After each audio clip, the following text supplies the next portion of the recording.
They say the best way to get even is to live well. Whoever said that clearly never spent 3 years in a federal cell because their boss needed a fall girl for a $40 million embezzlement scheme. Trust me, living well is a nice sentiment, but watching everything someone spent a lifetime building crumble into dust. That's the real therapy. My name is Maya. 5 years ago, I was the girl who had it all. I was the senior executive assistant to Ethan Sterling, the golden boy of Sterling Global.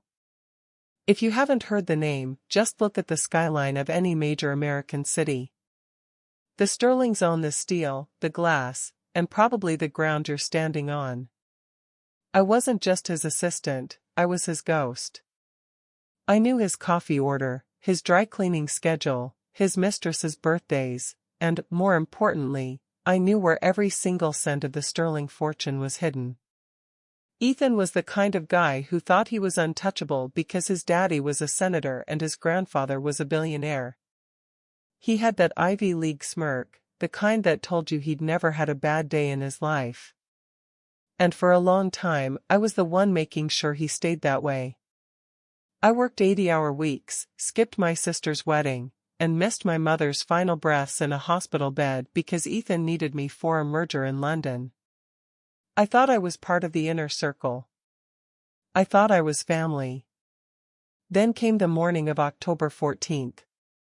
I remember it was raining, one of those cold, gray Chicago mornings where the wind bites right through your coat.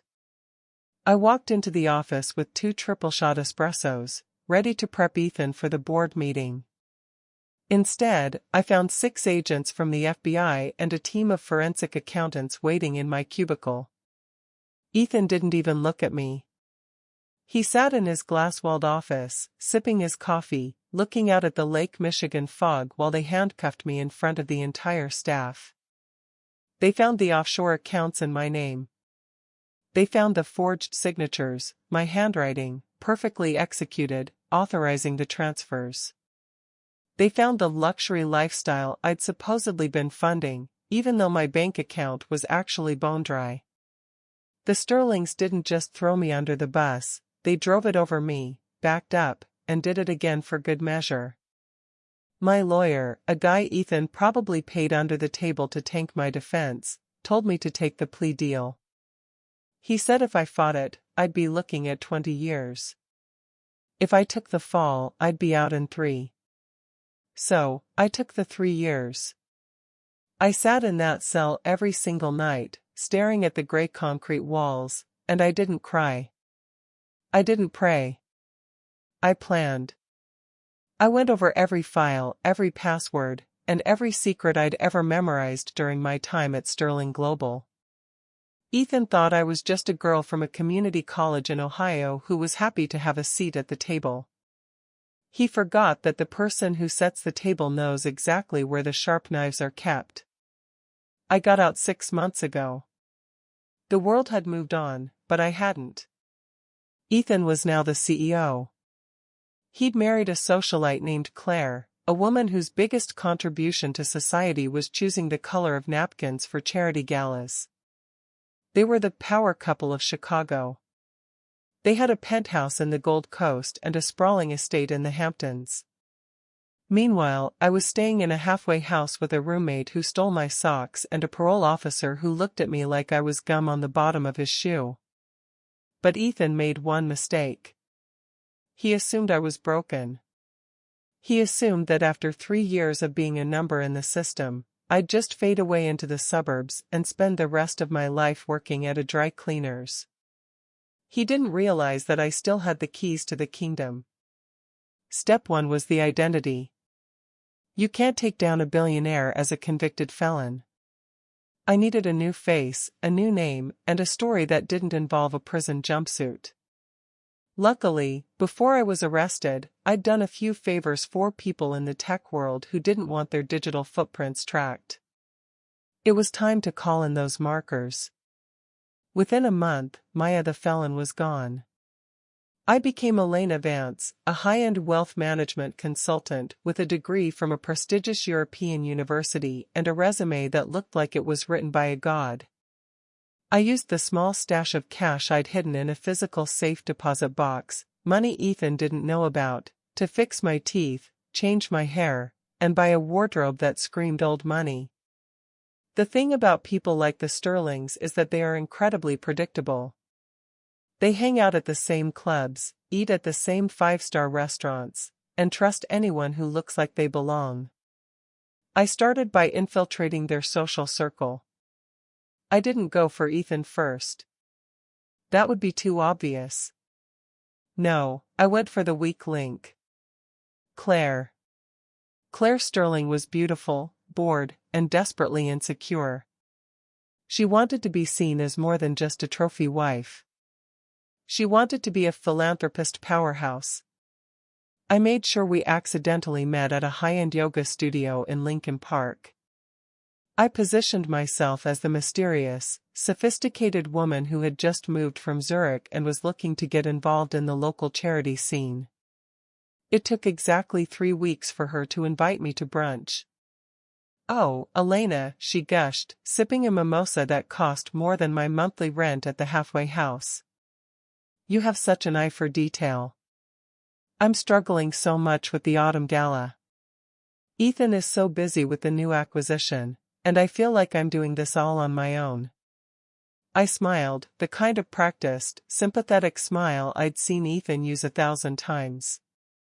"I'd be happy to help, Claire. I used to manage some very large portfolios in Switzerland. Logistics are my specialty." She practically lunged across the table to grab my hand. "Would you?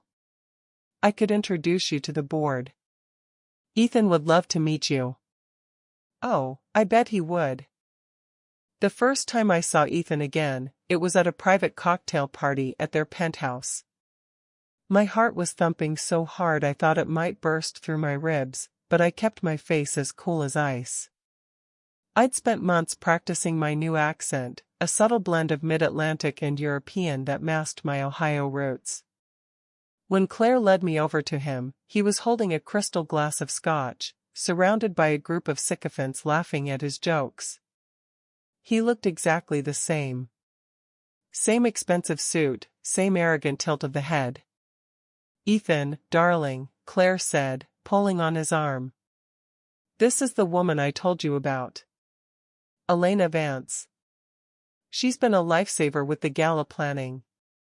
Ethan turned, his blue eyes scanning me with that predatory curiosity he had for any new, attractive woman in his orbit.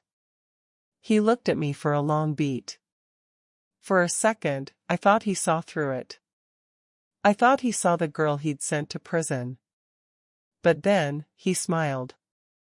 It was that same Ivy League smirk. "Elena. My wife hasn't stopped talking about you. It's a pleasure." He took my hand and kissed the back of it. I felt a surge of pure, unadulterated loathing, but I didn't flinch. I let him hold my hand a second too long, playing the part of the intrigued newcomer. "The pleasure is all mine, Mr. Sterling," I said. "I've heard so much about your work." "Please, call me Ethan," he said, his voice dropping an octave into that charming range he used when he wanted something. "So, Claire tells me you're from the Zurich scene?" "I have a lot of friends in the Swiss banking world." "It's a small world at the top, isn't it?" I replied smoothly. Over the next few hours, I played him like a violin. I knew exactly what he liked to talk about, himself. I knew his opinions on the market, his hatred for government regulation, and his obsession with being the most powerful man in the room. I fed his ego, drop by drop, until he was practically preening. By the end of the night, I wasn't just Claire's new friend. I was Ethan's new consultant. He mentioned that Sterling Global was looking to diversify some of its private holdings and that someone with my international perspective might be an asset. I walked out of that penthouse and stood on the sidewalk, the cold Chicago air hitting my face. I took a deep breath. The hook was in. Now, I just had to pull. The plan wasn't just to steal his money. That would be too easy. I wanted to take everything. I wanted to take his company, his reputation, his marriage, and his freedom. I wanted him to feel the same walls closing in that I felt for 3 years. I started small. As I helped Claire with the gala, I gained access to their home. I learned the security codes, the names of the staff, and the location of Ethan's private office. He had a safe, of course, hidden behind a mediocre oil painting of a landscape. He thought he was being clever, but I remembered him bragging about it years ago when I was still his assistant. One night, while they were out at an opera, I let myself into the penthouse. It's amazing how much people trust you when you have a key and a smile for the doorman. I bypassed the security system, another trick I'd learned from my tech friends, and made my way to the office. The safe was biometric, but Ethan was old school. He always kept a physical backup key in a false-bottomed humidor on his desk. I found it in seconds. Inside the safe weren't just stacks of cash or jewelry. There were files. Hard copies. Ethan was paranoid about digital trails, a lesson he'd learned after framing me. He kept the real books, the ones showing the kickbacks to the senator and the illegal land deals in South America, right there in his own home. I didn't take them. Not yet.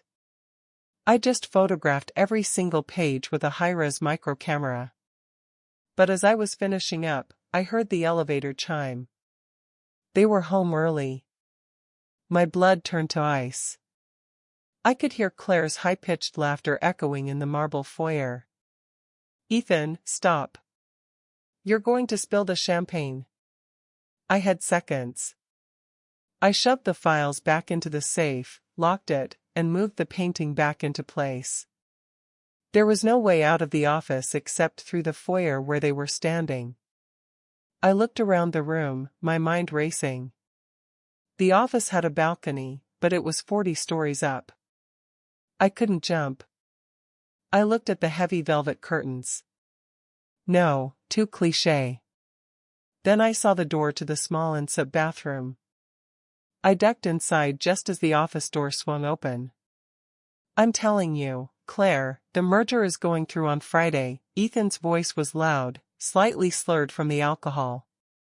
And once it does, we'll have enough liquid capital to buy that island in the Grenadines you've been eyeing. You're the best, baby, Claire cooed. I stood in the dark bathroom, my back against the door, holding my breath. I could hear them moving around the office. The sound of a glass being set down on the desk. The squeak of Ethan's leather chair.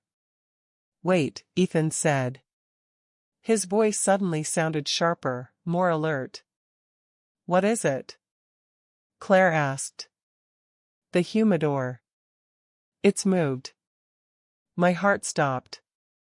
I'd been so careful, but I must have shifted it an inch to the left when I was looking for the key. I heard footsteps approaching the bathroom door. My hand instinctively reached for the heavy marble soap dispenser on the counter.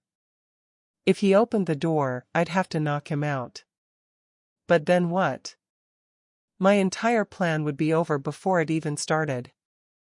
Ethan, come on, Claire complained. The maid probably just moved it when she was dusting. Don't be so paranoid. Come to bed. There was a long silence.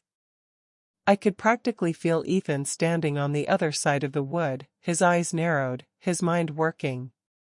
Yeah, he finally said, though he didn't sound convinced. Yeah, you're probably right. Let's go. I waited until I heard their bedroom door click shut at the end of the hall. I waited another 20 minutes, just to be sure, before I crept out of the bathroom, through the office, and slipped out the front door. When I got back to my cramped room at the halfway house, I sat on the edge of my bed and looked at the photos on my phone. The evidence was all there. It was enough to put Ethan away for life. But I didn't want him to just go to jail. I wanted him to lose his mind first. The next day, I started the leaks. I didn't go to the press. I went to his rivals. I sent anonymous tips to the CEOs of the companies Ethan was trying to acquire. I gave them just enough information to make them nervous, to make them pull out of the deals at the last second. Within a week, Sterling Global's stock started to dip. It was a tiny tremor, but in the world of high finance, a tremor is a warning of an earthquake. Ethan called me into his office, his real office, at the tower, 3 days later.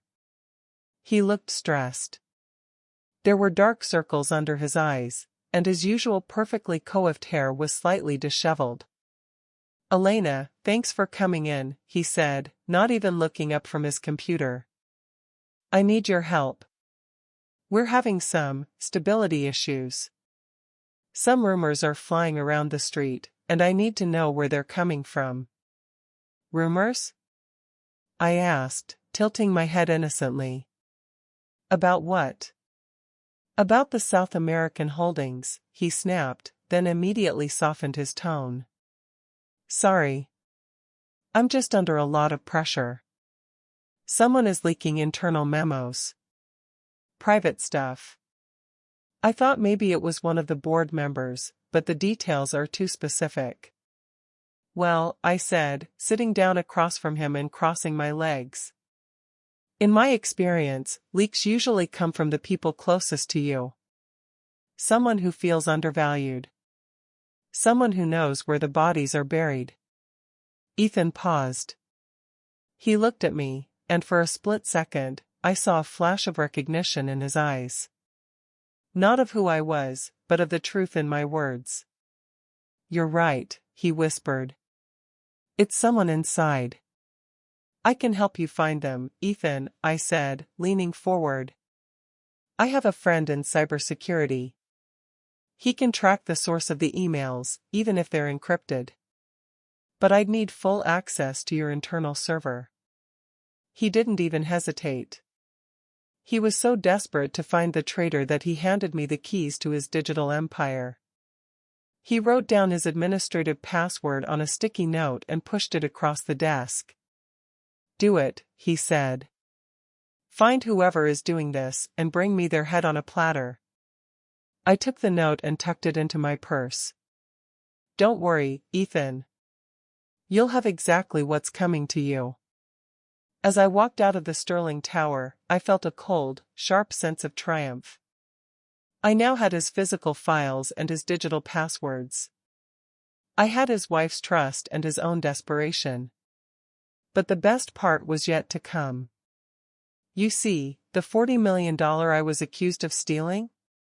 It was never actually gone. Ethan had moved it into a blind trust, intending to use it as a slush fund for his political ambitions. He thought he'd hidden it behind so many layers of shell companies that no one would ever find it. But I'd been the one who set up those shell companies. I knew the backdoor code I'd written into the transfer software 3 years ago. While Ethan was busy looking for a ghost in his server, I was going to take that $40 million and use it to buy his company out from under him. But first, I needed to deal with the senator. Ethan's father, Senator William Sterling, was the real power behind the name. He was the one who had made the FBI investigation go away for Ethan while making sure I was the only target. He was a man who prided himself on his family values and his pristine public image. It was time to show the world what the Sterling family values really looked like. I spent the next week preparing for the Autumn Gala.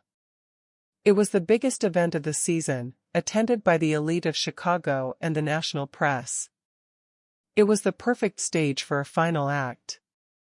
I worked closely with Claire, making sure everything was perfect.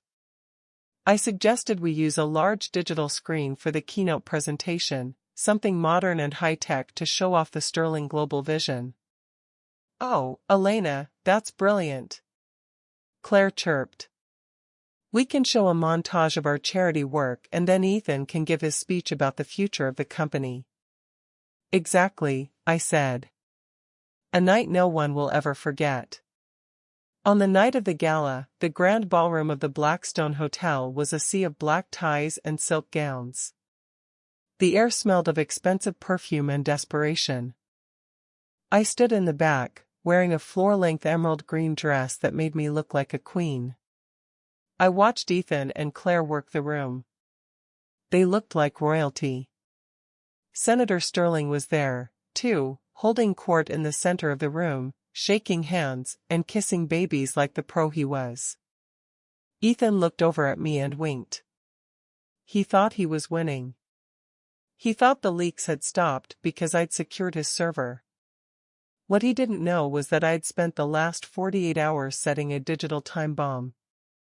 At 9 p.m., the lights dimmed. Claire walked onto the stage, looking radiant. "Ladies and gentlemen," she began, her voice amplified by the massive sound system. "Welcome to the Sterling Autumn Gala. Tonight, we celebrate the power of giving. And to tell you more about our vision for the future, please welcome my husband, the CEO of Sterling Global, Ethan Sterling." The room erupted in applause. Ethan stepped onto the stage, beaming. He adjusted the microphone and looked out at the crowd. "Thank you, Claire. And thank you all for being here. You know, they say that a legacy isn't built on what you take, but on what you leave behind." He gestured to the giant screen behind him.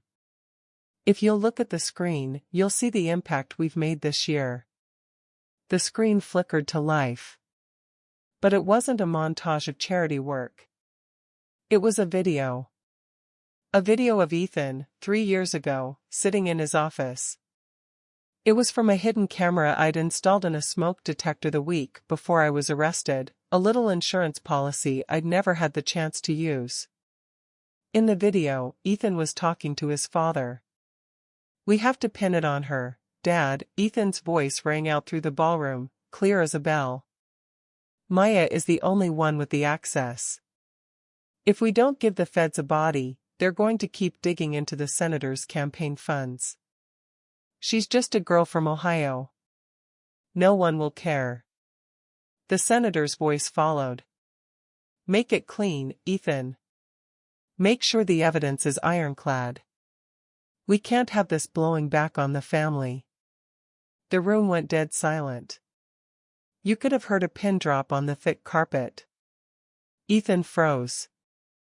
He turned around, staring at the screen in horror. What is this? Turn it off. Somebody turn it off." But the video didn't stop. It cut to a series of documents, the real ledgers I'd photographed in his safe. The illegal kickbacks, the bribes, the offshore accounts. Each one was labeled in bright red text, "Sterling Family Crime Syndicate." Then, the final blow. The screen showed a live feed of Sterling Global's stock price. It was plummeting. In real time, billions of dollars were evaporating as the world watched the Sterling legacy go up in flames. And then, I stepped out from the shadows. I walked slowly down the center aisle, the crowd parting for me like the Red Sea. I stopped at the foot of the stage and looked up at Ethan. He looked down at me, his face pale, his mouth hanging open. He looked at my green dress, my new hair, my new face. And then, finally, he saw the eyes. He saw Maya. "Hello, Ethan," I said, my voice carrying through the silent room. "I believe you have something of mine." The chaos that followed was beautiful. The press, who had been invited to cover a charity gala, were now scrambling to capture the downfall of a dynasty. The senator tried to flee through a side exit, only to be met by a swarm of reporters and, more importantly, the same FBI agents who had arrested me 3 years ago. I'd made sure they had a front row seat to the show. Ethan just stood on the stage, paralyzed. Claire was sobbing, clutching her pearls as if they could save her. I didn't stay to watch the handcuffs go on. I'd seen that movie before. I walked out of the hotel and into the cool night air. My phone buzzed in my clutch. It was a notification from a secure bank account in the Caymans. The $40 million had been successfully transferred. I got into a waiting car and looked back at the Blackstone Hotel. The blue and red lights of police cars were already reflecting off the windows. The Sterling name was dead. Ethan was heading to a cell much smaller and much darker than the one he'd put me in. And the best part? He'd never even seen it coming. I leaned back against the leather seat and closed my eyes. "Where to, Ms. Vance?" the driver asked. "The airport," I said, a small, real smile finally touching my lips. I think it's time I finally lived well. I didn't sleep a wink that night. Every time I closed my eyes, I saw Ethan's hand hovering over that bathroom door handle. My heart was still doing 90 miles an hour in a school zone. I sat on the edge of my twin-sized bed in that cramped halfway house, the smell of stale floor cleaner and cheap cigarettes wafting in from the hallway, and I just stared at my phone. The photos I'd taken of those ledgers were more than just evidence. They were the blueprints for a demolition. But I knew I couldn't just dump these on the internet and hope for the best. In the world of the ultra-rich, a scandal is just a PR problem if you don't have the leverage to make it a death sentence. I needed to be surgical. I needed to make sure that when the house of cards fell, there wasn't a single sterling left standing to pick up the pieces. The next morning, I was back in character. Elena Vance didn't have bags under her eyes or shaky hands. She had $1,000 espresso in one hand and a plan that would make a chess grandmaster weep in the other. I met Ethan at his office at Sterling Tower. The vibe in the building had shifted overnight. The air felt heavy, like the atmosphere right before a tornado touches down. Employees were whispering in the hallways, and the usual corporate buzz had been replaced by a frantic, jagged energy. Ethan was in his glass-walled sanctuary, pacing like a caged tiger. When he saw me, he didn't even say hello. He just pointed at his computer screen. "It's getting worse, Elena. 2 more investors pulled out this morning. The board is calling an emergency session for Monday. Someone is feeding the sharks, and they're tasting blood." I set my bag down and walked over to him, keeping my voice low and soothing. "That's why I'm here, Ethan. I stayed up all night running some diagnostics on the server logs you gave me access to. I think I've found a signature." He stopped pacing and looked at me, his eyes wide with a mix of hope and pure, unadulterated rage. "Who is it? Give me a name." "It's not a name yet," I lied, my face a mask of professional concern. "It's an IP address routed through a series of offshore proxies. But whoever it is, they're using an old administrative backdoor. One that hasn't been touched in years." Ethan's face went pale. He knew exactly what I was talking about. Or rather, he thought he did. He thought I was talking about the system Maya, the girl he framed, used to use. "She's doing this," he whispered, his voice trembling. "That bitch is doing this from whatever hole she's hiding in." "Who?" I asked, playing the part of the confused outsider. "Nobody," he snapped, regaining his composure. "Just a ghost from the past who doesn't know when to stay dead." "Can you block her? Can you shut it down?" "I can do better than that," I said, leaning over his desk and typing a few commands into his terminal. "I can set a trap. If they try to access the core files again, I'll be able to trace the signal back to a physical location. But I need you to keep acting like everything is normal. If they think we're onto them, they'll go dark, and we'll lose our chance." Ethan nodded fervently. He was so desperate for a win that he was handing me the keys to his entire digital fortress. While he thought I was installing a trap, I was actually installing a worm. It was a piece of code I'd been refining during my 3 years in the yard, something that would slowly, quietly, begin to encrypt his private assets and divert them into a holding account I controlled. "You're a lifesaver, Elena," he said, actually reaching out to squeeze my shoulder. "I don't know what I would have done if Claire hadn't found you." "We're a team now, Ethan," I said, giving him a smile that didn't reach my eyes. "And I don't like to lose."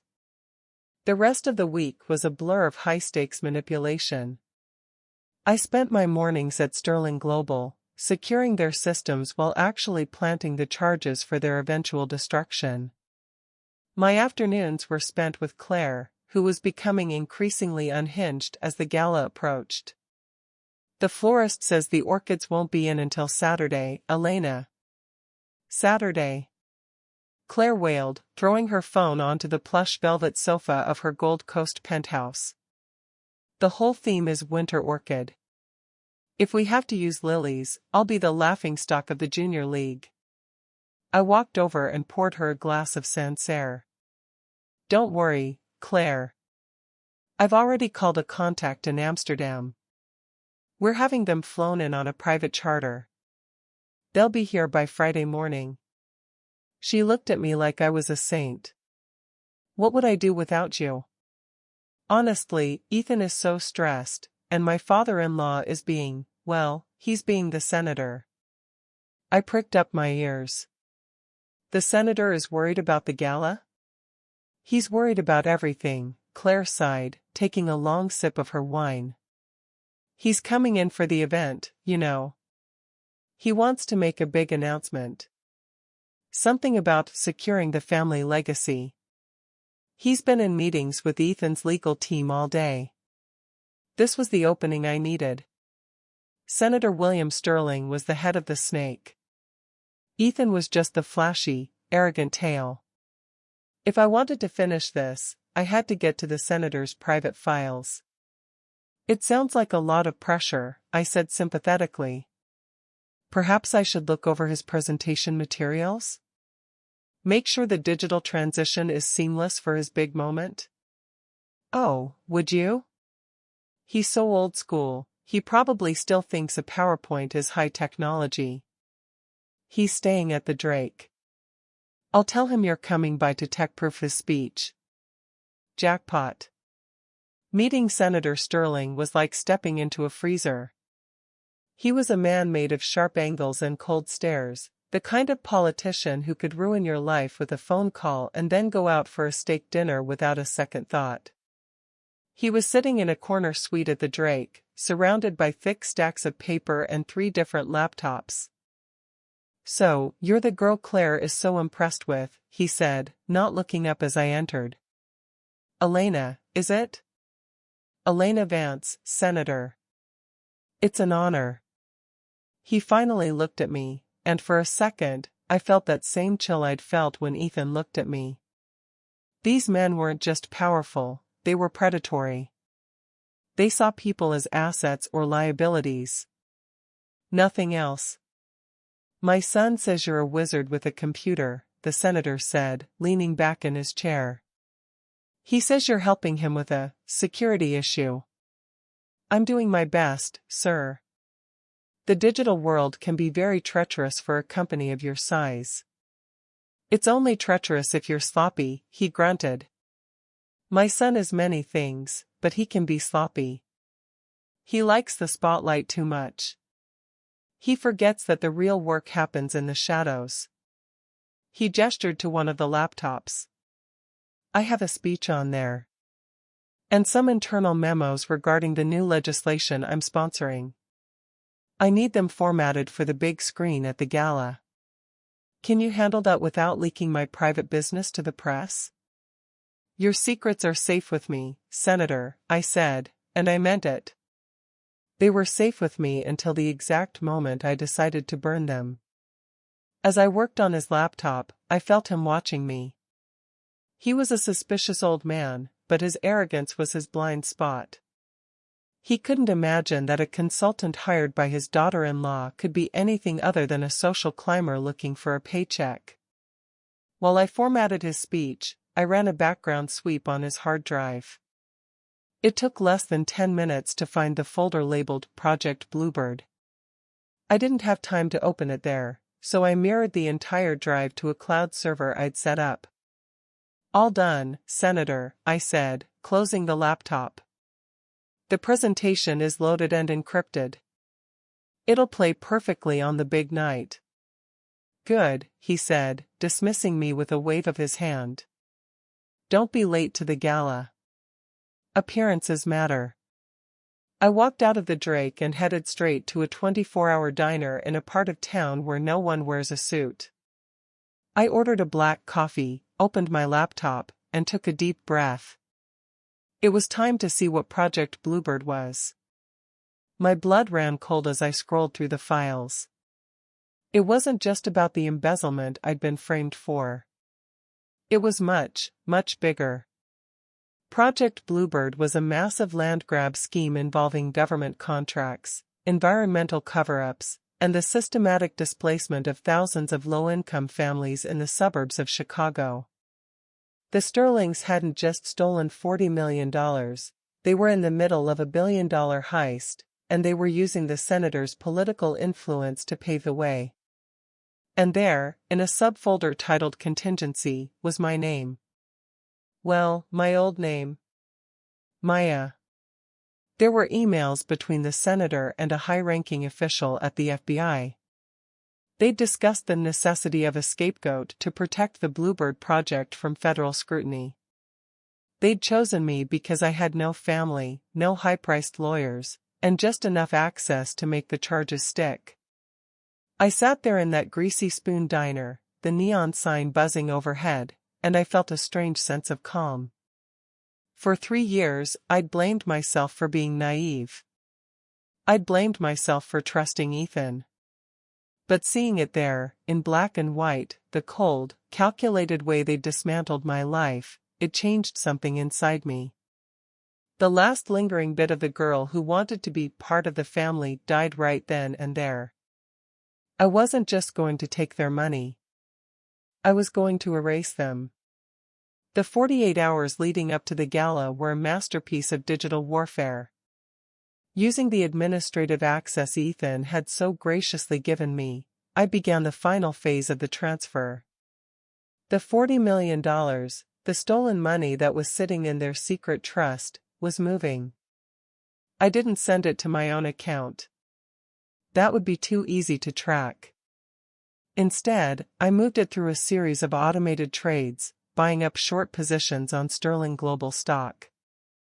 I was essentially betting $40 million that the company would fail. And since I was the one making sure it failed, it was the safest bet in history. By Friday night, the tension in the Sterling camp was at a breaking point. The stock was still dipping, and the leaks I'd sent to the rivals were starting to make national headlines. Ethan was borderline manic, drinking scotch in his office at 10 in the morning and screaming at his PR team. I stayed in the background, the helpful ghost, the silent observer.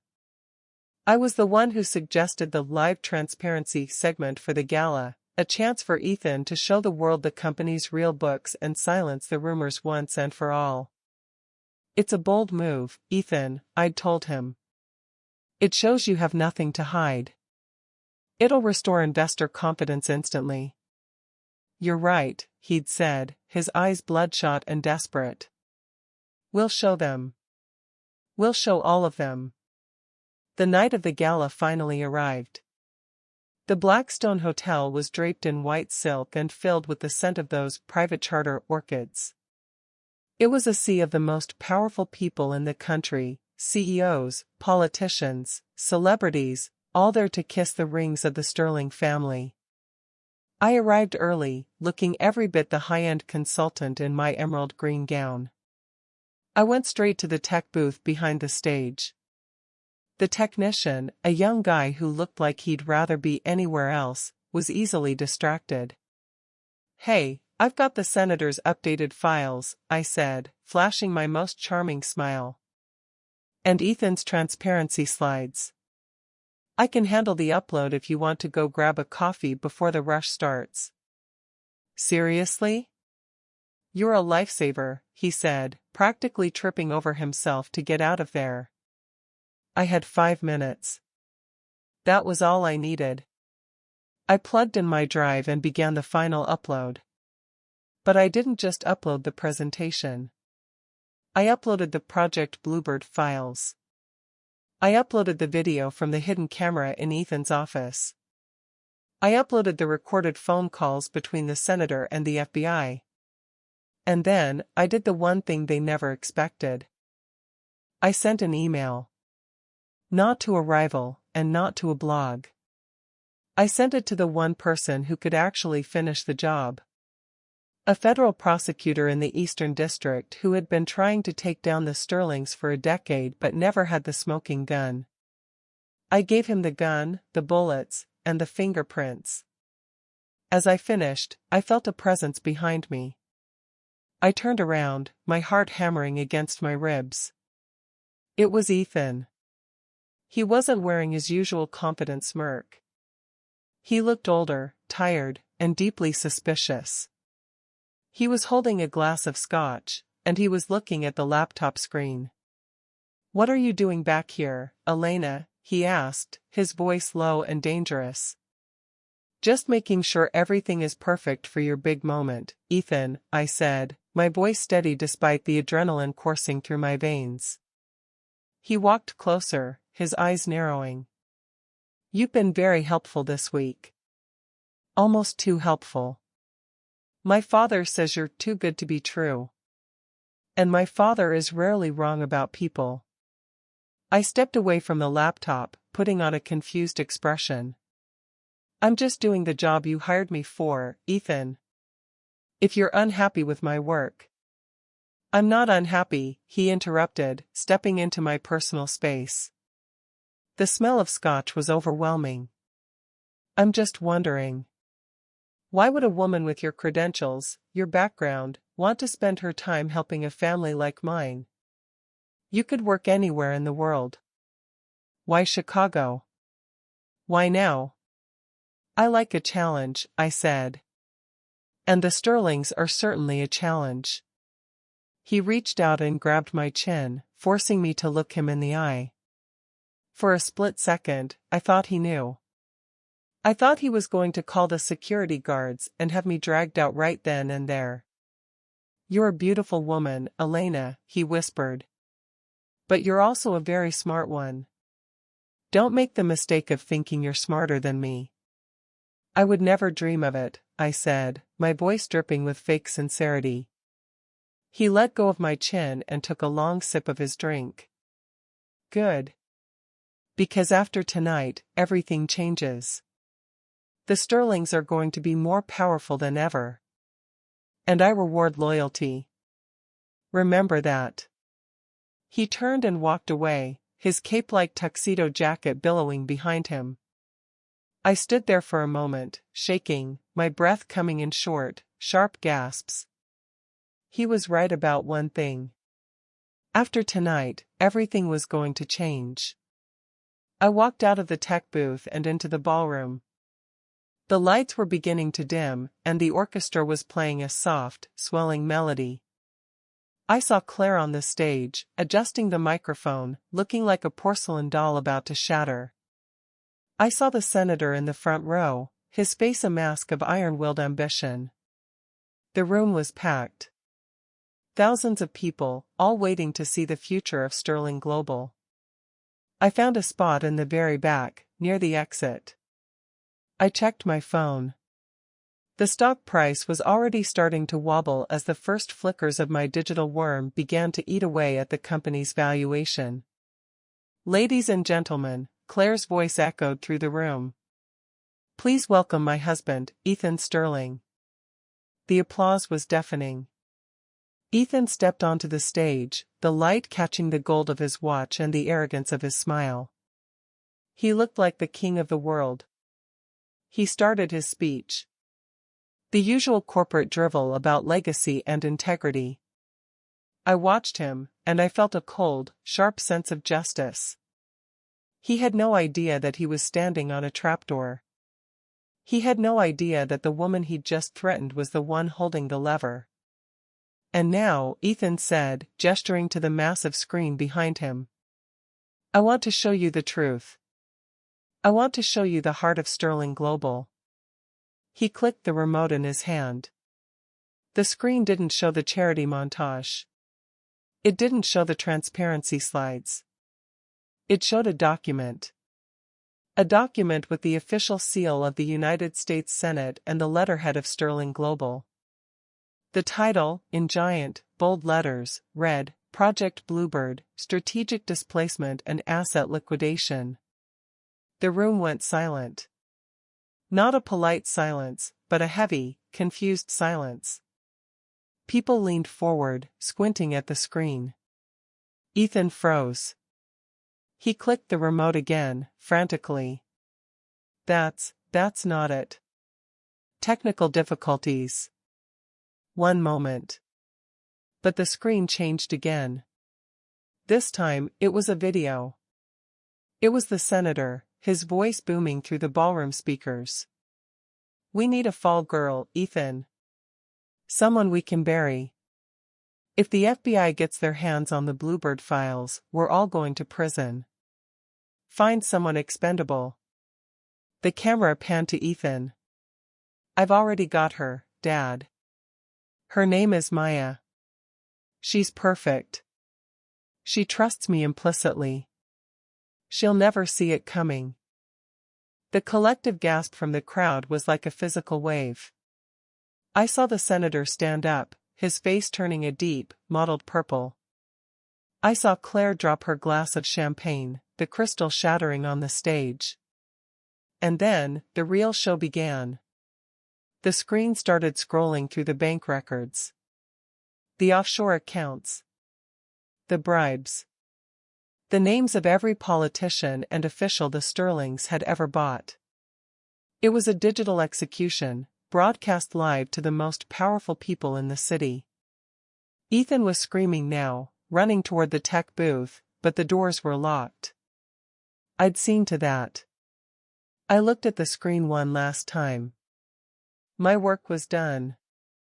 The $40 million was gone, converted into a short sale that would make me one of the wealthiest women in the country by the time the markets opened on Monday. The Sterlings were ruined. Their reputation was ashes. Their freedom was a thing of the past. I turned and walked out of the ballroom.